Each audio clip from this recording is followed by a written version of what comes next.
This is Undaunted Life, a man's podcast. I'm your host, Kyle Thompson.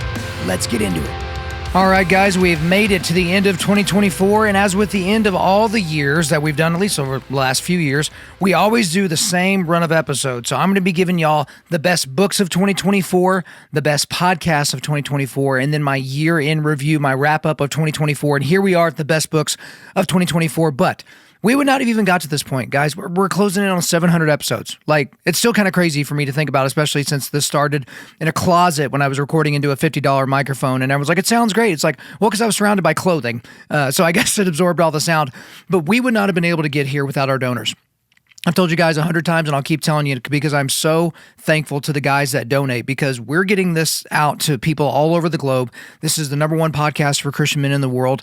And from where it started to where it is now, if we didn't have donors, I'm not sure we would still be doing this. Like, it may have some different iterations. We probably wouldn't have the forging table or anything like that. So I'm so very thankful to have guys like you to partner with us on a month in and month out basis. Go to Undaunted.Life/donate, or just go to the show notes and you can check that out to see how you can hop on board and be a donor.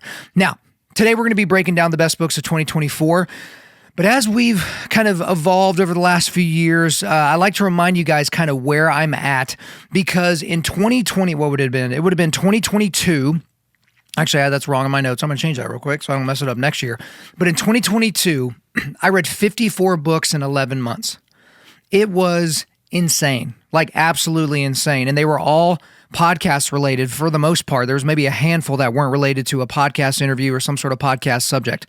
And at the end of 2022, that's when the idea for the forging table went from idea to being a fully fledged thing that we were going to do. Because I was like, oh crap, I've done all this reading for the podcast, but I've done no reading of the Bible for myself, which also has an effect on the podcast. So last year I read 37 books. I went from 54 books to 37 books, still a good amount. This year I'm at 23 books, okay? So I'm being much more exclusive in the books that I'm reading. And as I'm kind of looking even at the first quarter of next year, because we've already got interviews booked out until about April, I'm kind of looking at the books that are there. I'm just being much more selective and much more exclusive on the books that I'm reading. And I'm also getting pitched interviews that are not just from publishers or, different publishing houses or things like that. So I'm getting, documentaries, and I'm getting just random people that I kind of know their personality and kind of know what they offer to the marketplace of ideas. I don't necessarily need to read their latest book. They may not have a latest book. So that's kind of how I've been doing things. And so I slowed things down this year with, so I could do prep for the forging table, but also the launching of Dominion, the Dominion program, guys. If you don't know what I'm talking about, Undaunted.Life/Dominion, Undaunted.Life/Dominion. And into next year, Dominion will be expanding, and we got a bunch of great things that we're going to be announcing there throughout the year. So we'll see how it goes. In terms of how I read, I'm kind of dumb. I can't read fast and I can't speed read. And so for me, the reason I'm reading the books, especially if an author is going to be coming on the show, I want to be able to engage with the content so I can ask better questions, right? So one of the best compliments that I get, and a compliment I actually get often, are from the people that write these books after the interview's over. They're like, hey man, you really, like, I can tell you read the book. Like your questions were deep and they weren't just surface level. I feel like I've been asked a bunch of surface level things. And I say this all the time, but we'll get books in the mail, right? Just random books.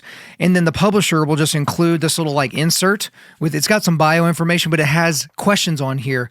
And the questions on here are for crappy podcasters, right? So for people that are lazy, that don't actually want to do the work of reading the frickin' book, it's just like they put that in there for them. But for me, it's incumbent upon me to engage with your content if you're going to be giving your time to my audience for free. And so that's why we get after it in that way. And I just have a quick message for those of you that are not readers.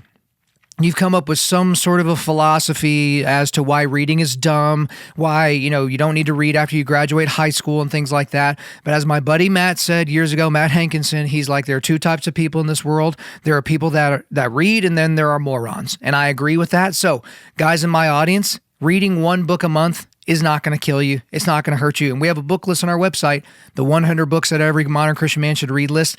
It is 100 books in a multitude of different categories that has been made and remade and adjusted over the years. It's a great resource for you. Another link, Undaunted.Life/book list, Undaunted.Life/book list. But how I've done this show in years past is, I've given different category awards and different things like that. But last year I did something where I did a top 10 list, but I also did a top 10 list of like stuff that I read in that year and stuff that I didn't read in that year. But this year I only had 2 books that weren't from this year that I read. So I won't be doing that. But a lot of you look forward to this list because I give you my worst books of the year, or my worst book rather of the year. And so I am going to be giving you the worst book again, but I'm just giving you a top 10 list today. Okay. So this is just my top 10 list of books that I read in this year, and I'm going to go from 10 all the way down to my number 1 book of 2024. But I do have 2 honorable mentions before we get into it, because there are 2 books that I consumed this year that were not from this year that were absolutely fantastic. The first one is called Blood and Thunder, the epic story of Kit Carson and the conquest of the American West by Hampton Sides. That's from 2007. And so kind of the subtitle of that really gets into it, but it's like, the Navajo Indian tribes and a bunch of other Indian tribes and Kit Carson and kind of, the expansion westward is what that book is. I listened to that a lot during hunting season, so that was awesome. But one of the best books of this year by far that I consumed was actually a book from 2022 called Defenders of the West, The Christian Heroes Who Stood Against Islam by Raymond Ibrahim. And so Raymond was back on episode 572 of this podcast. Again, 572 with Raymond Ibrahim. Very, very interesting interview, but just an incredibly interesting book looking at just these giants of the Christian faith and what they did to push back the predations of fundamentalist Islam. So those are 2 great books, Blood and Thunder and Defenders of the West. Now, we're going to get into my top 10 books of 2024 right here, and I'm going to go decently fast through these because I want you guys to actually engage with that content. I want you to, if one of these books sounds interesting to you, I want you to immediately get off here if you're in a safe place and buy this book, get it on Audible or however you consume books, okay? So here we go. The number 10 book of 2024 is The Truth in True Crime, What Investigating Death Teaches Us About the Meaning of Life by J. Warner Wallace. So J. Warner Wallace is one of our favorite guys that comes on this show. He came on episode 623 to talk about this book. This book is a little bit different than some of his other books. So some of his other books are a little bit more, they're all interesting because he's coming at it from a crime point of view and a law enforcement point of view. But this book does have a lot more life lesson stuff while it still has some of the, I'm trying to think of the best way to say it, some of the Christian biblical exposition of certain texts and argumentation and things like that. And so, because he is an apologist, a Christian apologist as it were, so there is an element of that, but it is a little bit more life lesson-y, but still a tremendous book. The Truth in True Crime by J. Warner Wallace, and the number 10 book of 2024. Now, the number 9 book of 2024 is A Mission Without Borders, Why a Father and Son Risked It All for the People of Ukraine, and that's by Chad Robichaux. And so we had Chad on this show on episode 634, and then I think his son was on here 635, if I remember correctly. And so they talked about the mission in Ukraine. And I know there's a lot of consternation around what's been happening in Ukraine and the funding. And believe me, I have a lot of issues. And I brought that up at the beginning of the interview, again, episode 634 with Chad. But the reality on the ground is that Chad Robichaux and his team, they were trying to help out the least of these in Ukraine. They were trying to help out individual guys, pastors that are behind enemy lines, like gangster pastors, and what they were doing to help those guys. And so it was a very unique book, especially since we got to see it from Chad's perspective and his son Hunter's. So the number 9 book of 2024, A Mission Without Borders by Chad Robichaux. Now the number 8 book of 2024, this is actually a Jack Carr book, but it is not a fiction book. So this is Targeted Beirut, the 1983 Marine barracks bombing and the untold origin story of the war on terror. That was episode 654 of this podcast. Jack came on the show. And so, every fall, or every spring rather, he comes on to talk about his latest James Reese novel. Now that's going to change a little bit with some of the announcements he made on the fiction side, but this was his first foray into nonfiction. And one of the best things about this book and why it made it in my top 10 is because it's a book that he wrote with a bona fide historian. I can't remember the guy's name off the top of my head. I apologize. But he wrote the book with a bona fide historian, but it still reads somewhat like Jack Carr's fiction because there were different points where they're not just going over, and then this guy did this thing, and then the Pentagon said that, and then one of the generals said this thing. It was literally a narrative, and it was like bringing you into the lives of some of these people that were killed back in 1983 during the Marine barracks bombings and everything else that was going on in Lebanon. And so just an absolutely fantastic book. If you're a history buff or if you really kind of like GWAT or War on Terror stuff at all, it's a tremendous book. The number 8 book of 2024, Targeted Beirut by Jack Carr. Now, the number 7 book of 2024 is We Who Wrestle with God, Perceptions of the Divine by Jordan Peterson. Now, I'm going to come right out and say this. I have not finished this book. And for any of you that have started reading this book. I think you know why, because this book did not come out long ago. Like, I'm recording this, middle of December. And as of right now, this book is on the New York Times bestseller list. And I think it's still the number one book on all of Amazon. Okay. But this book is tough. Like, man. So 12 Rules for Life can be tough at times, but still very accessible. Beyond Order is a little bit difficult. And then you have his first book, Maps of Meaning. And Jordan thinks that this book is in between Beyond Order and Maps of Meaning. And I would say that's probably about right. Because there are certain sections of this book where I'm like, okay. Because again, Jordan Peterson is a secular clinical psychologist. He is not a Christian theologian by any stretch of the imagination, but he has read more Bible and studied more theology than most of the Christians that I know. And this is the first, I believe, of 3 books that he's going to be releasing. And so I'm still in some of the core Old Testament stories right now, Adam and Eve, Cain and Abel, the flood, the Tower of Babel, in terms of that book. But it's still here on my list because I would assume by the time I'm done with it, it would be one of my top books of 2024, but I just flat out with, the public launch of Dominion and everything else at the end of the year that we got going on, didn't have a chance to finish it, but I think it is well worth your time. The number 7 book of 2024, We Who Wrestle with God by Jordan Peterson. Now, the number 6 book of 2024 is Comfort in Darkness, The Invisible Power of Jiu-Jitsu by Rickson Gracie. So the great Rickson Gracie came on episode 675 of this podcast. It was his second appearance on this podcast, and I just got to be honest with you. His first book was called Breathe. That was his biography or autobiography. And it was very interesting, like incredibly interesting, because I remember hearing all these jiu-jitsu and early Vale Tudo and MMA stories, and that book kind of got into detail and elucidated a lot of the detail on some of those more interesting stories. And so with this book, I was like, oh, okay, it's just going to be kind of a rehashing of that. But no, this gets, like, if you're a jiu-jitsu or MMA like nerd, you kind of like, the impetus behind it. And I'm certainly one of those guys. The number of guys that I've gotten into jiu-jitsu just by talking about it openly on the show and just promising them it's going to change the way their mind works and all that kind of stuff, it's legitimate. And this book kind of delves a little bit further into some of those topics. He kind of gets into his overall philosophy because, he's later in life now. He's in his 60s. He has Parkinson's disease. He's no longer training, killers to do jiu-jitsu. He's training just like regular old folks, where jiu-jitsu can kind of really help them in their life. And he also still has some of those amazing stories that only a guy that's experienced them would be able to tell us. So the number 6 book of 2024, well worth your time, Comfort in Darkness by the great Rickson Gracie. Hey guys, real quick. Do you remember during the pandemic when you basically couldn't get anything shipped to your house? All this manufacturing that was supposed to be taking place in America had been shipped overseas and you just didn't notice it. And I remember a bunch of companies saying, we're going to do everything we can to make sure that we bring manufacturing back to America, and almost none of them followed through on that promise. But for me and for all of us here at Undaunted.Life, I wanted to make sure that I partnered with an American company that actually did want to prioritize American workers, their families, their communities, and a company that would keep their word. And that's why I want to remind you that we are partnered with Origin. Origin is an apparel company based in Maine, and what do they make? They make the best jiu-jitsu gis on the planet and the only jiu-jitsu gis that are made completely in America. They also make jeans. Yes, they have stretchy jeans. They also have work jeans and bootcut jeans for you guys as well. They make amazing hunting gear. And here's the thing. I know you guys like some other hunting brands, but those companies are American companies that use overseas labor to increase their profit margins on their gear, not to help you or Americans out. They also offer handmade leather boots. That does include steel toe boots and mock toe boots. And they also make workout clothes and everyday pants and shirts and almost indestructible hoodies. And they're launching new apparel all the time. Guys, if you haven't already tried Origin stuff, you need to check them out and support a company that supports Americans. Try Origin out today by going to www.originusa.com. That's originusa.com. Use the promo code UNDAUNTED to get 10% off your order. Again, that's originusa.com. Promo code UNDAUNTED to get 10% off your order.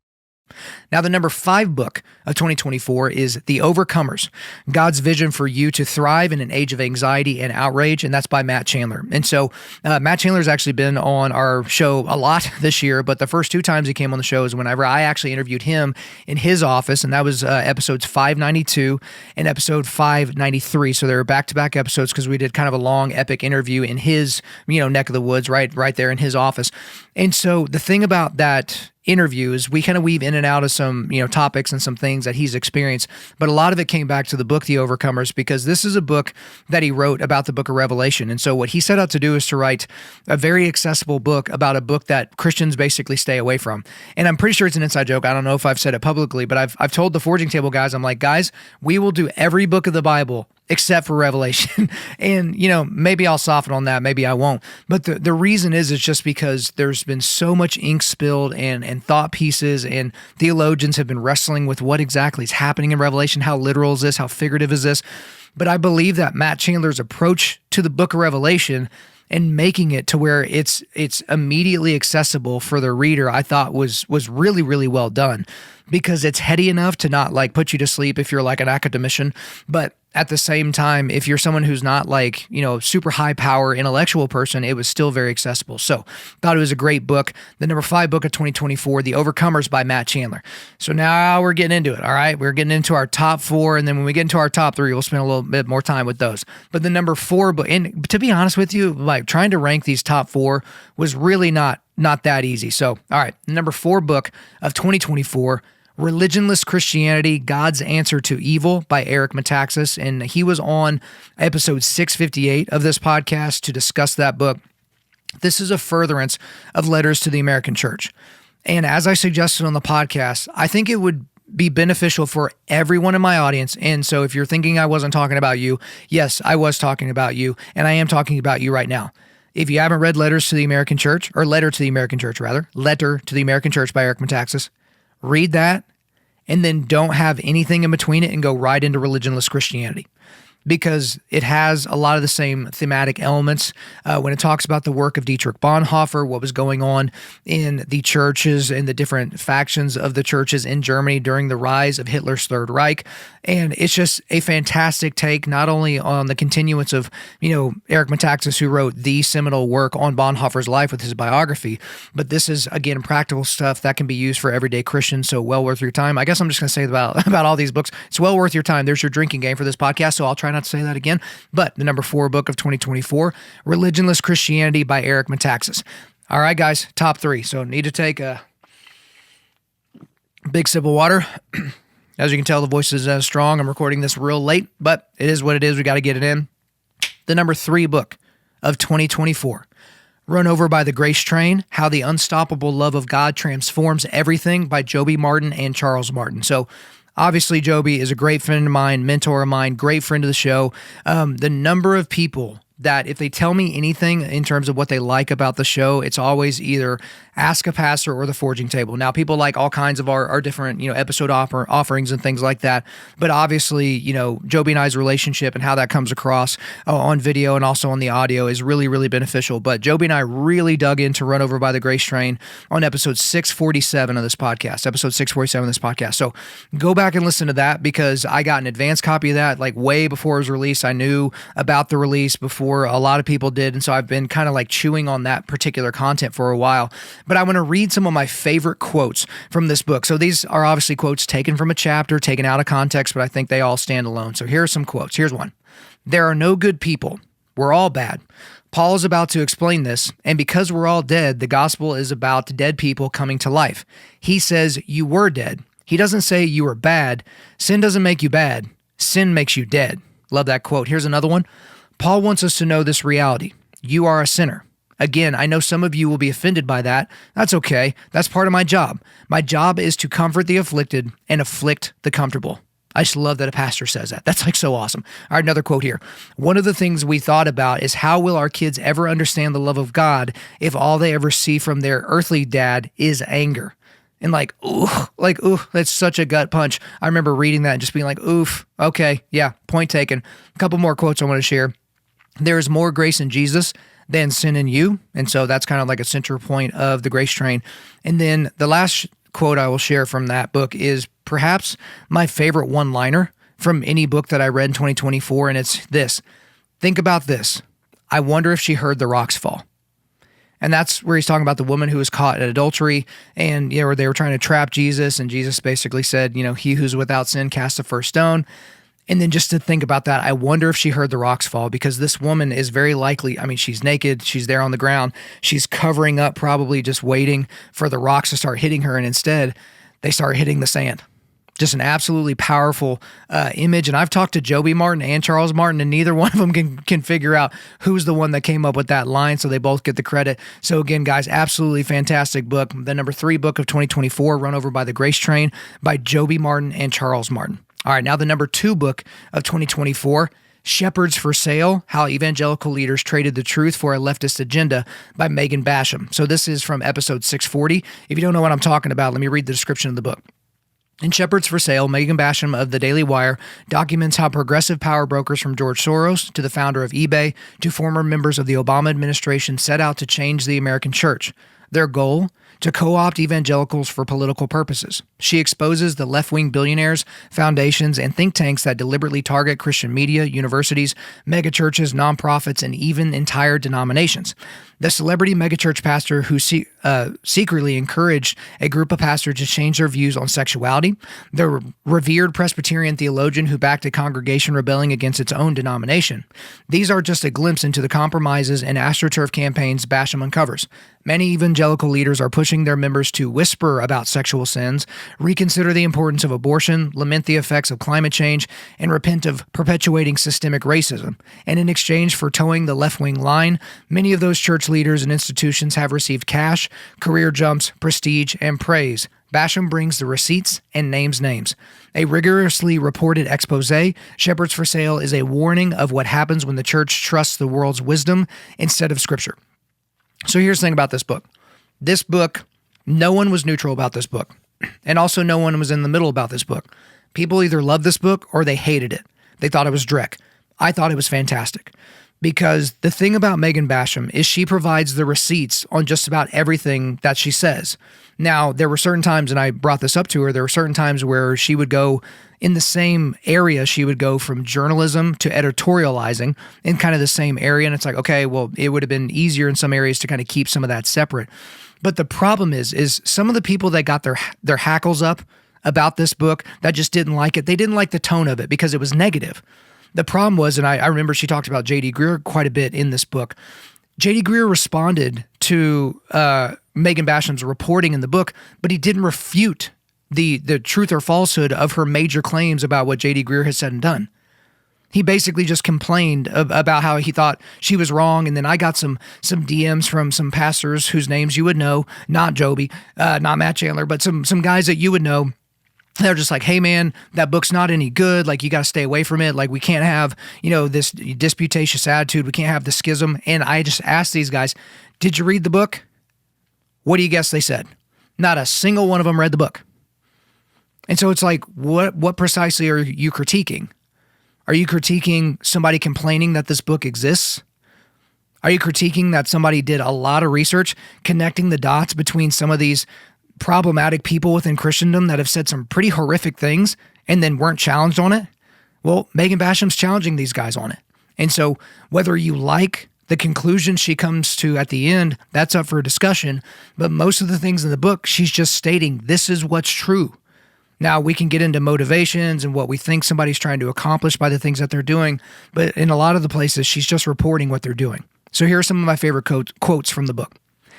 It came as something of a shock then when many of the big-name evangelical leaders who were supposed to represent pro-life activists like her sounded distinctly less than celebratory. Instead, a number of them used the fall of Roe as an opportunity to argue for bigger government and to bolster the pro-abortion narrative that Christians only care about babies before they're born. And so obviously she was talking about these supposedly pro-life pastors that came out afterwards and are like, oh, well, let's not spike the football. It's like, no, let's spike the football, reinflate it, and then spike it again. Here's another quote from the book. The Bible instructs us to proclaim truth, not to hold centers. And anyway, the center is far too liberal a place for biblical orthodoxy. Another quote here, where shepherds and teachers are compromising the word for the sake of worldly approval, where they are belittling their sheep and defaming the church for the applause of the important and influential, we should not reward them by remaining in their churches or buying their books. And the last quote I'll share with you is they are, in fact, starving the sheep to appease the goats. So I absolutely enjoyed this book. It is a very interesting read. And again, even if you're an anti-schism person or any of that kind of gives you heartburn, I think you should take a look at this book, Shepherds for Sale by Megan Basham. Now, obviously, having a little bit of voice problems here, so hang on. Come on, God, let's get it. We only got about 5 more minutes. Before we get to my number one book of 2024, I do need to give my worst book of 2024. And my worst book of 2024 makes me a little bit sad because I do like this guy. It's similar to last year's worst book where I like the person, but I didn't like the book at all. Okay. And so the worst book that I read in 2024 is The Sex Talk You Never Got by Sam Jolman. So obviously, go back to episode 676 of this podcast. I kind of explain how I thought this was going to be kind of a Crispin Mayfield situation, and it didn't turn out that way. And Sam and I have had some great interactions after this interview. He was so thankful that I engaged with his content, that I actually read the book, that I actually challenged him where I challenged him, and all those types of things. But at the end of the day, I do have to call balls and strikes, and I do not recommend that anybody in my audience read this book. I do not think that a lot of the things inside of it are helpful, especially for men. I think that Sam is completely missing the boat on how lust manifests in most men, because he's really wanting us to be encapsulated by the beauty of the capital F feminine without realizing that most guys, whenever they get too close to that fire, they use it later for their own sexual pleasure. And so he and I went back and forth. And again, episode 676 of this podcast with Sam Jolman, I really think that you should invest your time and watch that one. If you're coming to the show a little bit later, go back and listen to that one. But I had to pick a worst, and there was none that was even close to that in terms of how bad it was, in my personal opinion. If you're a little bit more poetic in your personality, perhaps you will come to a different conclusion. But the worst book that I read in 2024, The Sex Talk You Never Got by Sam Jolman. But now we're at the number one book of 2024. And here's the thing about the number one book of 2024. The moment I was done reading it, actually, you know what, I would say about halfway through reading this, I knew this was going to be the book of the year. I was like, I just can't imagine there being a book that can surpass this one. And by the time I got to the end, I was like, man, it's going to be a monumental task. And none of the books were up to it, in my personal and humble opinion. But the number one book of 2024, It's Not Like Being Black, How Sexual Activists Hijacked the Civil Rights Movement by Vodi Bakum. So Vodi Bakum came back on the show, episode 604. So, earlier this year, 604. Let me give you the description of the book here. It's time for the church to stand up and fight back against sexual identity ideologues and their unholy annexation of the civil rights movement. We are living in crazy times. Biological men are competing and winning against biological women in sports. The newest Supreme Court justice declined to answer the simple question, what is a woman? Record numbers of young Americans now identify as transgender. Sexually explicit materials permeate schools. Pedophiles have rebranded as minor attracted persons. And now sexual identity and gender ideology advocates have hijacked the civil rights movement, co-opting its success for their own insidious purposes. They have sold the lie that sexual identities are equivalent to race, and that the fight for the rights of sexual minorities is the final frontier in the struggle for civil rights. To make matters even worse, many evangelical leaders eager to appease the culture have gone along to get along, even excusing and redefining sinful behavior as mere sexual identity. In It's Not Like Being Black, pastor and best-selling author Vodi T. Bakum Jr. equips Christians to fight back against the pervasive sexual identity ideology and stand firm in biblical truths, giving them the courage to remain vigilant and protect their children from the onslaught of their insidious ideology, contend for biblical truth in the marketplace of ideas, boldly celebrate, cherish, and defend true marriage, willingly suffer as strangers and aliens for holding fast to what the Bible actually says. Now is the time for the church to act. Christians cannot contradict Scripture, discard thousands of years of tradition, subvert the English language, and deny fundamental reality without paying a heavy price. So I'll give you my three favorite quotes from this. I could have done way more, but I narrowed it to three. My favorite quotes from this book. I can already hear the objections to this comparison, but being black is based on genetics. Right, and so is being male or female, but that hasn't stopped us from declaring lately that trans women are women. We allow transsexuals to use bathrooms and even compete in the Olympics based on their biological contradicting self-declarations. And we declare homosexuality to be as innate and immutable as ethnicity, despite a complete absence of any biological evidence for that belief. This is all because we are dealing not with facts, but with propaganda. Another quote from the book here, the day will come when the full weight of the law will be brought to bear on churches that hold to a biblical view of marriage to obey man's law rather than God's law. And the last quote here I'll share with you is, for too long, Christians have swallowed the poison pill of trying to make secular arguments for our theological convictions. Unfortunately, some of the hardest people to convince of the rightness of arguing from biblical authority are Christians. Guys, you obviously know if you listen to the show for any length of time, I am a huge Vodi Bakum fan, and Fault Lines, it was such a fantastic book and did some amazing things for people to understand really some of the pervasiveness of the I guess, weaponizing of race and things like that, specifically in the West and even more specifically in America. But I in a lot of ways, think this book might just be better. And so both Fault Lines and It's Not Like Being Black are now on the 100 books that every modern Christian man should read list. And of all the books that are on this list, some of them have had to have like at least piqued your interest and your curiosity. Don't let that feeling go. Okay, I think all of you, regardless of whether it's even sounded interesting, should read It's Not Like Being Black by Vodi Bakum. The show notes will have links to every single one of these books. So there's no excuses, guys. Buy 3 of these. I gave you 10, right? Buy 3 of them, and that's your book that you're going to read in January, February, and March if you don't already have something in the queue. So go to the show notes. I made it as simple as I possibly could for all of you guys. And so I just appreciate you being here with me, and we'll read more in 2025. Come back and we'll keep talking about it. Thank you for listening to this podcast. Wherever you're listening to this, please subscribe, rate, and leave us a positive 5-star review. If you want me to come speak live at your event or on your podcast, just shoot me an email to info@Undaunted.Life. That's info@Undaunted.Life. Follow us on Instagram and like us on Facebook, and check out our website for everything else, including how to donate to keep more content like this coming your way. Just go to www.Undaunted.Life. And as always, we want to thank the band Holy Name for allowing us to use their music for our content. The music on this podcast is their song Perpetua, which is off their self-titled debut album on Face Down Records. The links are in the description. I'm your host, Kyle Thompson. Remember, keep pushing back darkness, keep forging spiritual, mental, and physical resilience, keep seeking the Lion of Judah.